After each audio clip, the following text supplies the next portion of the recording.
Hello, everybody. Welcome back to Masters Muscle episode 31. And what an exciting night we have. Tonight's guest is the 2007 Nationals overall winner, top 5 in 4 Arnold Classics, and also first place in the New York Pro. Vin, who's our guest of honor tonight? My friend Evan Centopani. We know each other from our animal universal days in the cage at the Arnold Classic. And I think the two of us combined have about almost 30 years under contract with Universal Nutrition.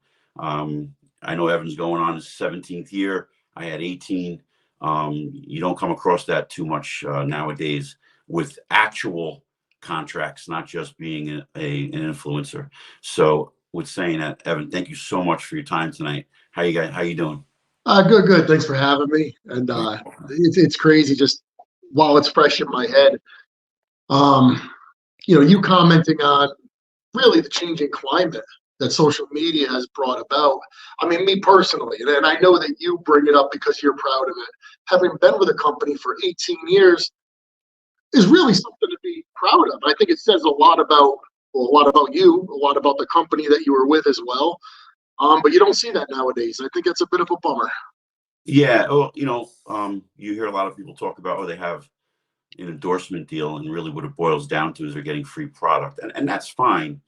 But I try to, I'm the old guy now, and they don't want to hear me. And I say, if you're going to promote another person's product for them to make a living, think about what you're doing. Think about how you're going to use that in favor for you to promote your thing, whatever you're doing. So I, try to give it an angle to it. Yeah, and I know a lot of people behind the scenes, so as I'm sure you do as well. So a lot of things that people see on social media, it looks like people are hitting grand slams. Oh my God, this guy has a Ferrari, and this guy, he's living in a mansion, and it's really not the truth. But to your point, I hate to sound like the old guy now, but I think people were doing significantly better prior to the advent of social media. Now, I will say there are some people who have managed to amass really large followings, and with that following, if they have something to sell, if they have a product or a service to sell, or if you're a girl and you've got an OnlyFans, I mean, there's some people who are knocking it out of the park. Yep. But by and large, just having a following and helping a company promote their stuff doesn't really guarantee you much. And, the odds of it leading to a long-term relationship is probably slim. But then again, a lot of people nowadays will probably say, oh, you know what? You don't want to stay one place too long. You get in there and do your thing and then move on, which I got to be honest, maybe runs a little contrary to how I feel about things. But I guess at this point, I'm the old guy. No, I hear you. I feel the same way. I mean, you're going on 17 years. I had 18 years, and and in the years that I was there, I was able to see people year after year and make relationships with vendors and promoters and get guest posings because they knew you were a staple with one company. They knew you were reliable. That's right. Like for you, myself, and we had other athletes that were with Universal / Animal for many years, and we had a lot of fun back in the day. Traveling. You and I went to Poland that time. That was pretty cool. It's the mentality is changing. It doesn't matter whether you're buying a TV or a refrigerator, some type of household appliance, or you're establishing a relationship. Things have just become very much throwaway rather than, in it for the long haul. Yeah. Well, let's switch gears just a little bit. I've always looked at you as a guy who put a lot of thought behind what his next move was. And I always respected you for that, believe it or not. And, you controlled your career, and I respect that. And you did what you wanted to do when you wanted to do it. And one of the things that I always respected was your approach to training and how you went about it. And I have to tell you that when you got injured with when you tore your quad, And I saw that, I don't know if you had a video up or did I see an article about doing Bulgarian split squats. And I was coming back from having 14 screws throughout both my shoulders and trying to compete. And I'm like, my legs went down a lot. And because I wasn't training, I couldn't get a bar on my back. And when I saw you were doing them, like, before that, it was like, that was a girl's exercise that they did in a corner. But when you start putting 90s and 100s in your hand and you're doing Bulgarian split squats like you were doing, I'm like, all right, Evan's on to something. He's open-minded. Let me be open-minded.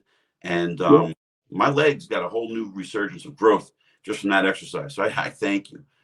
Tremendous exercise. And I'd like to take credit for it, but truth be told, you know Jordan Shallow, Muscle Doc? Yes. So he was with Universal for a period of time, and I was actually at headquarters with him, and we were shooting a video, and we got on the subject because that was pretty, not long after I had injured my knee, and I was still having issues with it. And he said, dude, this is for him.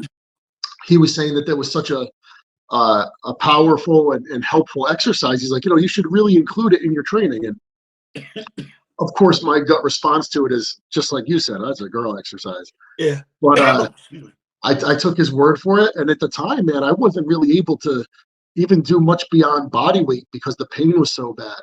But I kept doing it. I kept doing it and worked my way up. And, eventually I was using 100 pounds in each hand. But, dude, that changed things for me dramatically. So thanks, Jordan Shallow. Vinny, thanks you too. Yeah, you're welcome. No, thank you. So you've been doing a lot of other things, getting yourself out there with doing a lot of social media stuff. We were talking a little while ago off air about you were formerly doing Centopani circles, and now you're going to be doing something else. Yep. What is that going into? Yeah, so Centopani circles, it was something we were promoting for a period of time. And it was a whole group of us. We figured, you know what, let's take a crack at this. Telegram is an app that not a lot of people are familiar with, but it's unique because it's totally uncensored. You're not subject to any type of algorithm. So we got a group of us together. It was myself, Jay Cutler, Lee Priest, Flex Lewis, Frank McGrath, Guy Cisternino, Chris Tuttle. I don't know if I said Guy Cisternino already, Juji Mufu, whole group of us. I'm probably still leaving people out. And it was really just kind of like an ongoing group chat that would take place via video, and got the name because they take place in these little circles. And it got up to almost 10,000 followers, which, to give you an idea, at the time, the New York Times had like 60,000 followers. So Crazy. It was amassing a following. But I think it got to be a little much because there were days where we'd have 100+ circles because a lot of us started to like it so much. We were just kind of going back and forth, and I think it got hard to follow.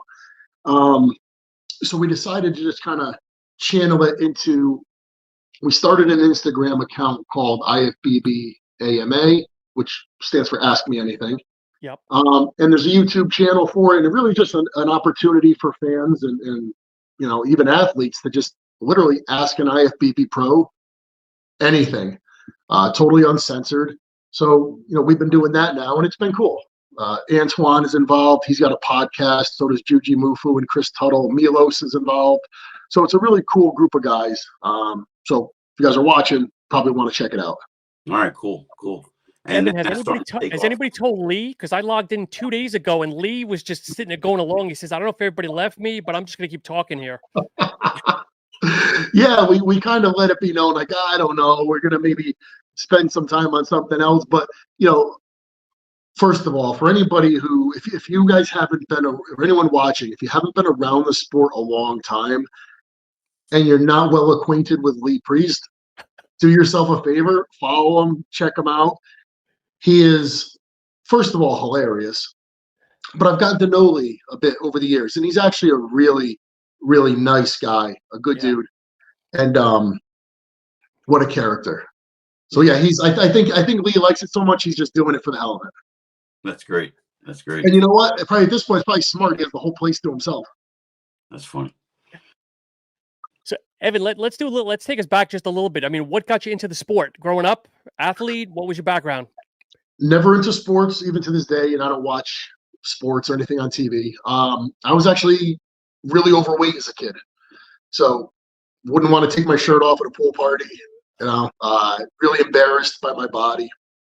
And heading into high school, I finally kind of talked myself into doing something to get rid of that excess weight. So I didn't really know what I was doing, but I worked my way up to running a mile. Like for me, that was a big milestone, no pun intended. Yeah. I could never run the mile in gym class or any of that. I just started running, and I worked my way up to running 6 miles a day. Wow. I wasn't really eating properly. I was probably starving myself in hindsight, maybe even a little bit anorexic.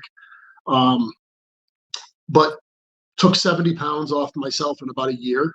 And that was really, really life-changing for me, because for literally once in my life, I was fairly comfortable in my own skin, which I had never had ever in my life. But I also realized I still didn't really look the way I wanted to. I pictured myself being like shredded and ripped, and I was lean, but not like that. So I said, you know what? I think I need to start lifting weights. And once I did, I was riding my bike to my uncle's house, working out in his basement. He had some old York plates and a set of York dumbbells. And, again, not really having much of a clue what I was doing, but responded really well to it, and just realized, geez, I've got an aptitude for this, and I really enjoyed it. But for the first few years of doing it, I was so afraid of getting fat again that I wasn't really eating much. Once I really figured it all out with the eating and the training, it just went like that. And how old were you at this time? So I started off at maybe 14 or 15 years old. And, by the time I graduated high school, I was like 2.25.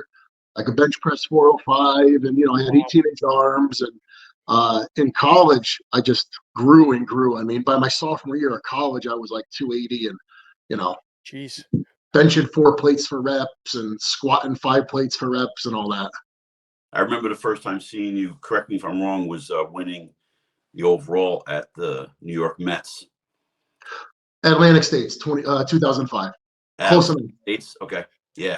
And I remember sitting there and thinking, wow, it's about time there's an actual heavyweight coming on the scene, because you had the typical old school. You just reminded me a little bit, not exactly, but kind of reminded me of like a oh God, what was his name from Matt Mendenhall? Like kind of reminded me of that stature, broad shoulders, the same kind of quads. And I just, when I was growing up, and I grew up with a lot of like heavyweights, Morant and those kind of guys. So I was used to seeing that. And then for years, you never saw that kind of heavyweight. And then you came along and pretty much dominated the sport there for a little while with winning a bunch of shows and nationals. And then you went, I believe your first show was the Flex Pro. 2009 New York Pro. New York Pro was your first one? Yeah. And then Flex Pro was 2 years later in 2011. Oh, okay. I'm sorry. I thought Flex was first. But I was, lucky to kind of come out of the gate and win both of them. So to win my pro debut in 2009 New York Pro, go back into hiding, and training again, and then 2011 win the Flex Pro. And 2009 Oscar, for anybody who was watching and isn't familiar, so Oscar Ardon helped Kai Green for a number of years. Oh yeah. Become a powerhouse in the sport. And Oscar, offered to help me. He was helping me in the gym as well as with my nutrition, and it was very intense. We only worked together for 8 weeks prior to the New York Pro, and it was pretty transformative. Very, very difficult. I questioned what I was doing throughout most of it, but pulled off a win at the New York Pro. And at the time, for me, that was really important because I had done really well quickly in the sport. So when the 05 Atlantic States, won the 2006 Junior Nationals, took runner-up to Desmond Miller at the 2006 Nationals, who won the overall, and then came back the next year and won it. So in the span of 2 years, got my pro card. There were a lot of people who were like, the kid's a flash in the pan. He's going to get his ass whipped. Because, New York Pro with Marcus Rule competing and Dennis James, and Silvio Samuel was still very good at the time, and Hidetada. It's a hell of a lineup. Really good lineup, and Yeah. I was like, oh fuck, maybe they're right. Maybe I am just a flash in the pan. So to go in and win it was really, it took a lot of weight off my shoulders, and I never felt more relief, I think, ever in my life than walking back to my hotel room that night after winning in New York. Cool. And what made you decide to take the year off? Just figured, okay, I just need to get bigger. At that point, in my career and in the sport, standing next to a guy like Dennis James or Marcus Rule or any of those guys, I was still significantly smaller than them. Yes, able to pull off a victory, but I felt like, okay, if I'm going to be a contender at a higher level in the sport, I just got to go back and put more size on. And something, in hindsight, if I were to go back and do it all over, I probably wouldn't have had that mentality. When I look at my physique, the one that you mentioned, the one when I won the 2005 Atlantic States, I really liked that physique. That was a aesthetically pleasing, hard as nails, well-proportioned physique. And I think maybe I would have continued my career maybe more in line with looking how I wanted to look, even if I wasn't the biggest guy. Because, at the end of the day, very few people are going to win an Arnold or win an Olympia. A lot of your career, or the quality of your career, is going to stem from, I think, you just being you, and people liking what it is that you're putting out and liking what you're doing. And if you have the courage or the ability to say, hey, maybe everybody else is doing this, but I'm going to go this way, people are going to follow you no matter what. So, with all things considered, I can't complain. I had a really great career. But if I'm nitpicking, maybe I'd go back, change a couple things. So now, fast forward a little bit, when you had the injury, was that the catalyst to think about maybe retiring? Because I think you were training for a show, and did you back out like at the last minute? So when I tore my quad, I was 15 weeks from doing the New York Pro again. I was going to go back and do it again. I was really big. I was having a great off season, and that went to hell. Once I tore my quad, it took me a couple of years to try to get things right, and it was really hard. I'll be honest with you. I understand. Things just weren't right. Like my leg didn't feel the same, but I was really determined to get back on stage. 2020, COVID hit. I was getting ready for the New York Pro, and it moved to New York, to Florida from New York. And I just kind of felt like, you know what? I don't know. I really wanted my kids to be there, my family to be there. It's the New York Pro, and here it is going to be in Florida. I don't know. I'm not so into it. You know what? Maybe it was me just not feeling totally into it all around. If I'm being totally honest with myself, when I look back, there was a bit of a pivot maybe in the way that I felt toward the sport. Even as early as 2011, my first daughter was born, and 3 months later, my father was diagnosed with cancer.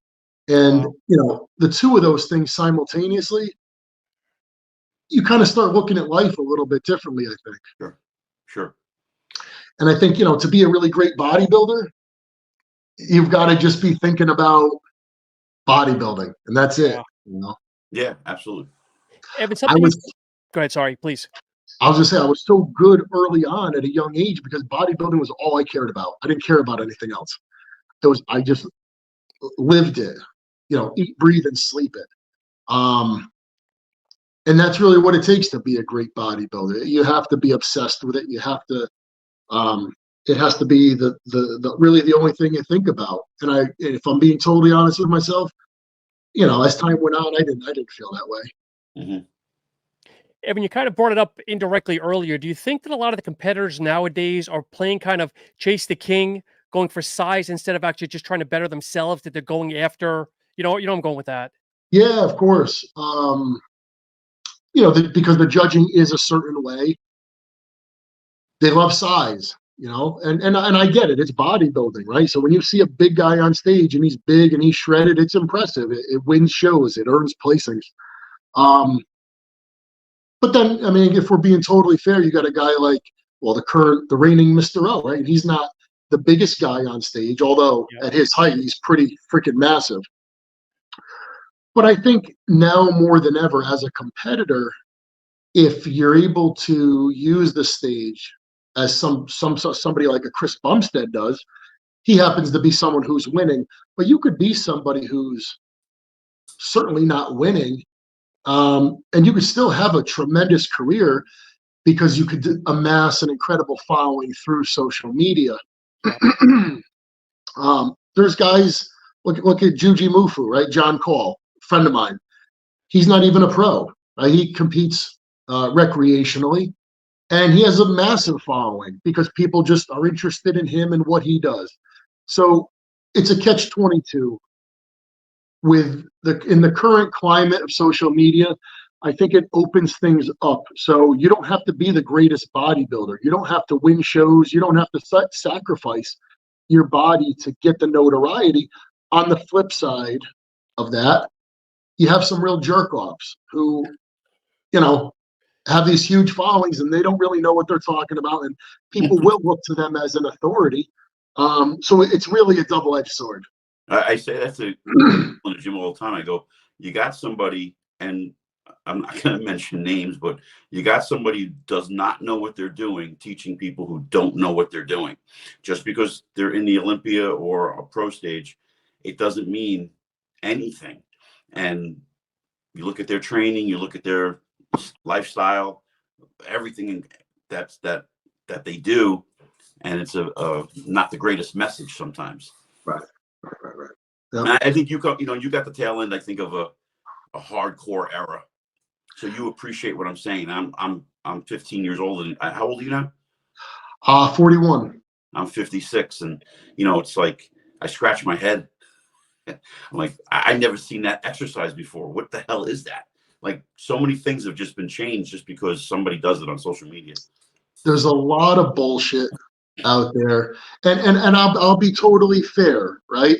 I don't think you have to be somebody who's winning the Olympia to be a credible source. You could be someone who's winning the Olympia and not, to your point, not be a good source of information, right? But there's a lot of great people out there.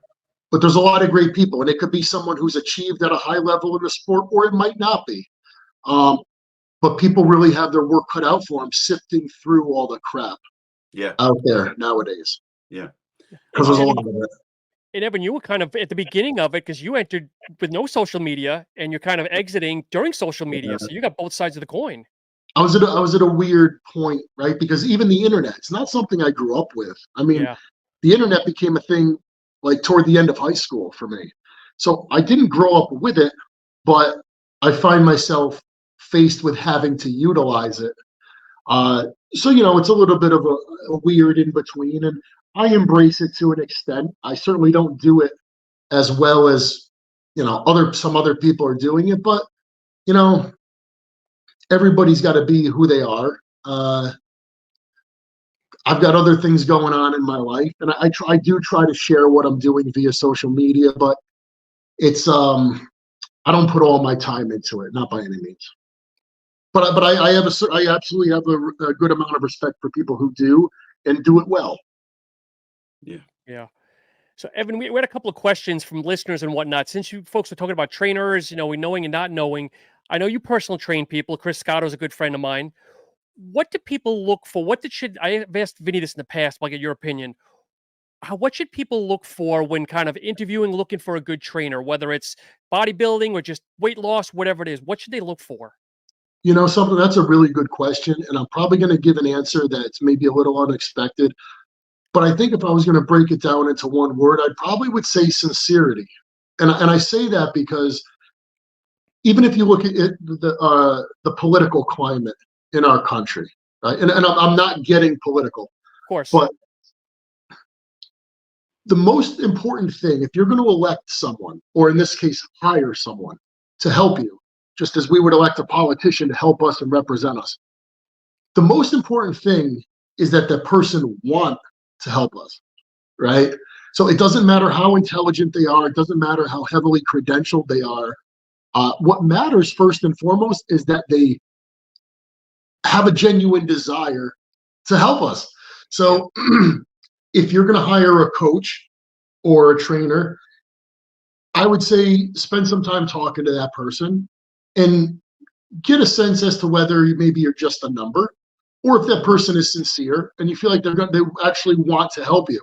Now, there may be some people who genuinely want to help, but they don't have the ability to do it because they don't have the skill set. Now, I'm not saying to hire that person, but what I'm saying is you don't have to hire the person who has the biggest following or has helped the biggest names in the sport. Mm-hmm. I worked with a guy, when I say the name Oscar Ardon, he doesn't have the prestige of some of the other coaches that you could name, but that was a guy who was willing to, not just let me check in with him once a week, but actually take me on in the gym and kind of do everything. That was a lot. So look for somebody who's sincere. And that sounds like a cheesy answer, but that's how I feel. No, I totally agree. Because I have that little, I say, dilemma in the sense that where I work, and we have a lot of wannabe athletes and wannabe coaches, Right. and I can't take on everybody. And so when I hear they're working with another person, I'm sincere about good luck. That's awesome, and I'm really sincere about it. And I think my sincerity, like you're saying, comes back because when it doesn't work out, they come back to me. Yeah, it doesn't matter what industry you're in. There's some people who are gonna do something just because it's a means to making money, and there's some people who are gonna get involved in any business or any endeavor, any career, because they feel passionate about it and they want to help people. Those are the people you want to work with. I don't care whether it's whether you're hiring a contractor, because you're doing something on your house, or you're a trainer, or you're voting for a politician, whatever it is. You want people who are there for the right reasons. We used to have this ongoing joke with the guy at the gym years ago, back in the 90s, and there were no coaches per se. It was just your buddy who watched you every week, and everyone went into the bathroom and stripped down, posed, and you got critiqued. Yep. And this one guy would always find someone who lived extremely far away. And we were like, well, what do you think? Like, just because he lives further away, he knows more than what's right in front of you? Yeah. And that happens a lot of times. Wizard of Oz phenomenon, right? I mean, Right. You go looking for things that are you've got right there. Right in front of you. Yeah. Right in front of you. Yeah. And 100%. living in our area from Connecticut, New York, New Jersey, we've had a hotbed of hardcore, knowledgeable, very smart bodybuilders, aggressive bodybuilders that took on the sport. And you can't get better than our area to get good knowledge. I think it's just human nature.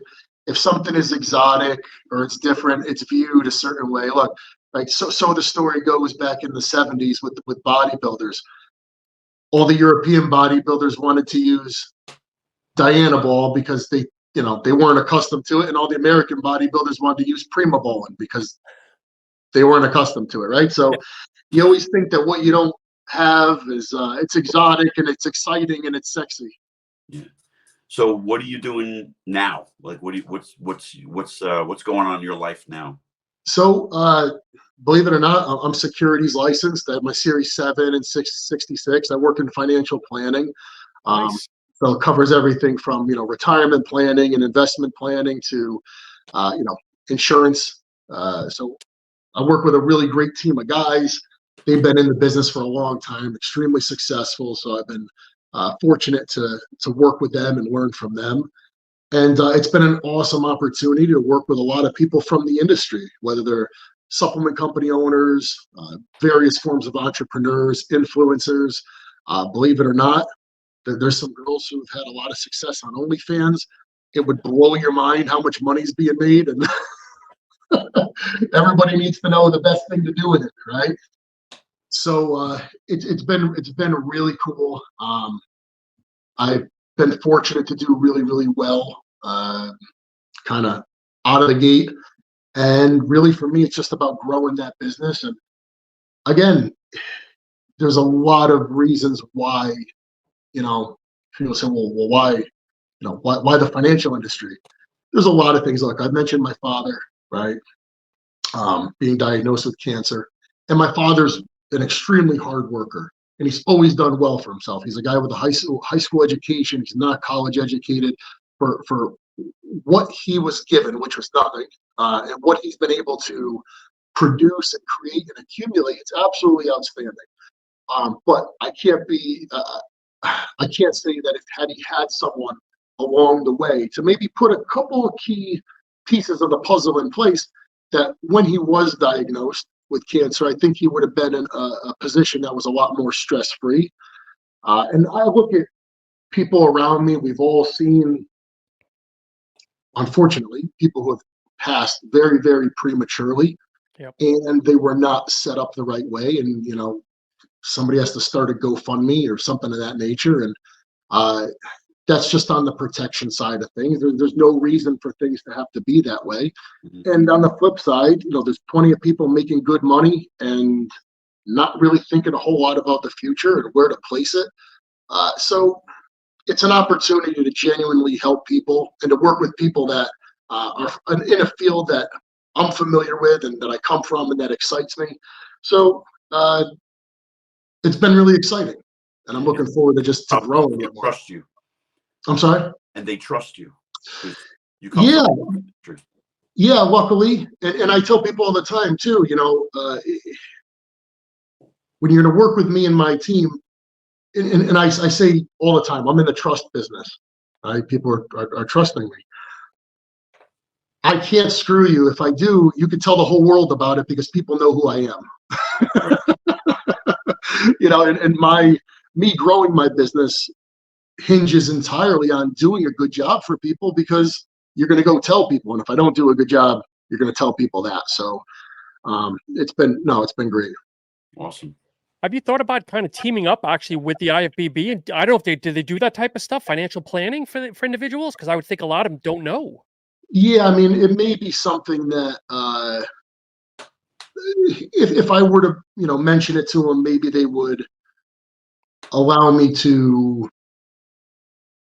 maybe some opportunities to let people know that it's available to them. And hey, if you're in a position to do so, it might make sense to have the discussion and at least be thinking about it. So to put it in front of people and get it on their minds. Yeah, I've thought about it. And I probably should reach out and say, hey, let's see if we can help some people. That's cool. Definitely. Yeah. So we have another question here from somebody, because I have questions on the side here, people watching live. And it's for everybody, but it's more for you, Evan. Do you guys think a bodybuilding cooking contest challenge TV show would be good? Kind of who makes the best healthy meals, since Evan loves to cook? I have always felt, now if you listen, I've always been a big fan, going back to Emeril Lagasse, right? I was in probably middle school at the time. Love watching that guy. And I've always taken an interest in cooking shows. And if you look at currently what's very popular, Anthony Bourdain, oh my God, his stuff was fantastic. Yep. Food and travel right now are really hot, right? And that's on everybody's watch list. But fitness is also very big too. And people, being more conscious of what it is they're putting in their mouth. I always felt that if somebody were to check all three of those boxes, food, travel, fitness, obviously would have to be done the right way. But if someone was able to do that, I think it would be wildly popular. Yeah. There's so much out there and a lot of education on food. There's questions I wonder all the time. Like, for example, if I'm buying organic produce, do I really know if that's better than conventional produce? I don't know. I think it's better because it's organic, but I'd love to go out and talk to someone who's doing conventional farming and someone who's doing organic farming and find out firsthand, because someone might say, well, an organic farmer, believe it or not, the pesticides or the herbicides that they use, because they're not as potent, they use them in much greater amounts. And by the time it's said and done, it actually becomes more harmful than conventional farming. Yeah. I don't know. I'm just playing devil's advocate, right? But I'd love to go out and find out the truth to it. And I'll be honest, I think a lot of people would like to know the answer to that as well. That's a cool topic. Yeah, definitely. But I think there's limitless topics like that that pertain to our food and you're going places, and it all does relate back to health and fitness. So I think the first person who does it successfully will be wildly successful. So you guys have traveled both a lot. What country did you guys think had the best foods? Poland was good. Vinny might disagree. I like Poland. No, Poland. I don't know if you remember this, but when we were coming from the FIBO into Poland, Germany, for everybody who doesn't know, the FIBO's in Germany, and we took the Autobahn into Poland, and we stopped at like this roadside place to eat, and everybody ordered beef tartare. Yeah. And I was like, that looks disgusting. I'm not eating that. And like, there was a little left on somebody's plate. I tried it. I'm like, oh, wow, that was amazing. I missed out on that. And then they were feeding it to us like almost every meal. Ah, so good. Yeah, it was the best. Yeah, Poland probably, when I tell my family that Poland has had better food than Italy, they're like, what are you, nuts? I'm like, the food was just amazing. I don't know. It was amazing. Yeah. Of all the places I've been, number one, I went to an expo in Dubai, and I was there for almost a week. The food was unbelievable. Now, I lived in Italy for 4 months when I was in college, and the food is great. You know what, truth be told, I've never been anywhere in the world where I didn't like the food. I just like food.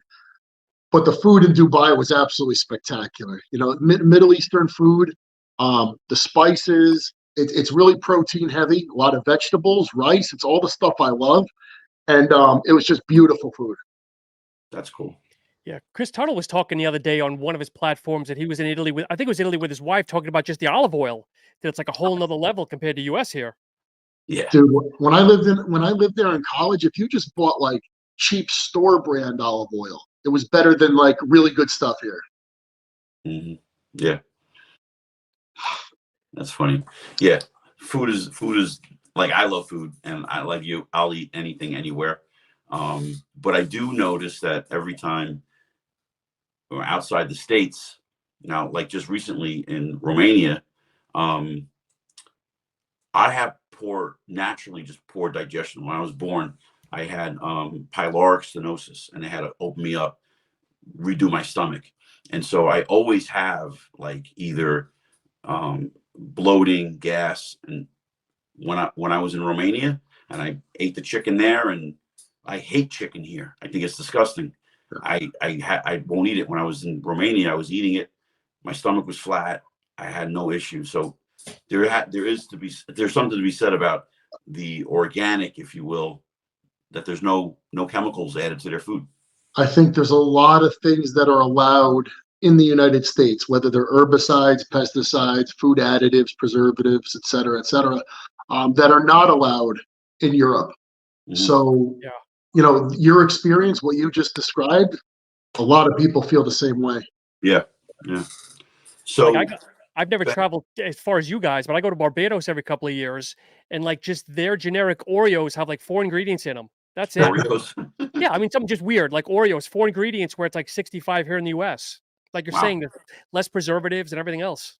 That's cool. It's just ridiculous. Like, look, if you're eating, I don't know, mac and cheese out of a box, okay, it's not health food, but just the same. If you can make it with 5 ingredients, does it have to be made with 20? So, like, let's just be reasonable, you know? Yeah, yeah. So what's next on the horizon for you? Where could people find you? Social media platforms? Yeah, so Instagram is really my number one. It's the one I use the most. Just Evan Centopani. Other than that, I mean, I have a YouTube channel, but I'll admit, I'm not disciplined with it. I don't put the time into it that I probably should. But yeah, you want to check me out, contact me, see what I'm doing, just hit me up on Instagram. Cool. I have one last question. So when you knew that you were going to possibly never step on stage again. How did that play in your head and your training, like that transition into, okay, I'm going to get into the business world? Like, I'm sure it didn't just happen overnight. It was a transition. So do you still go after the gym the same kind of way? Do you enjoy the gym? Do you train? Do you try to get your 6 meals in a day? Like, do you still live the lifestyle of a bodybuilder? Yeah, I mean, dude, I think, like it or not, we've been doing this so long, and I'm sure you could attest to this. At this point, it's kind of just like it's what we do. Yep. So yeah, I still eat 5 meals a day. I still eat very clean, very strict. I prep all my food. In terms of training, I'm a little bit more pressed for time nowadays. So a lot of mornings I'm up at 4 o'clock, have my first meal. I'm training by 5. I'm done by 6.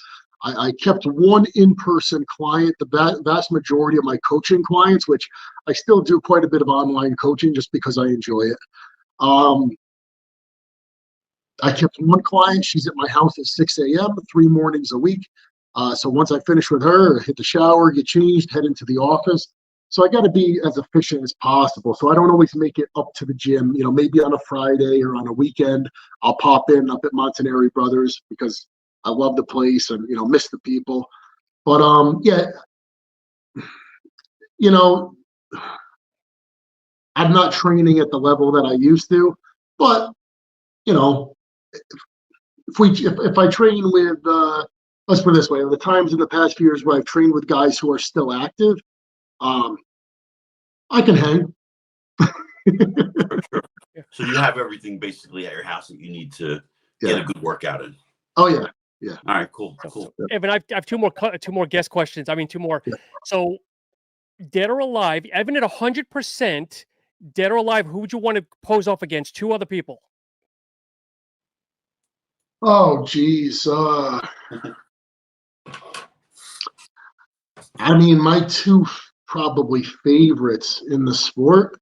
I mean, Lee Haney is my all-time favorite bodybuilder. I think he was the greatest Mr. Olympia of all time, just all things considered, you know, so in totality.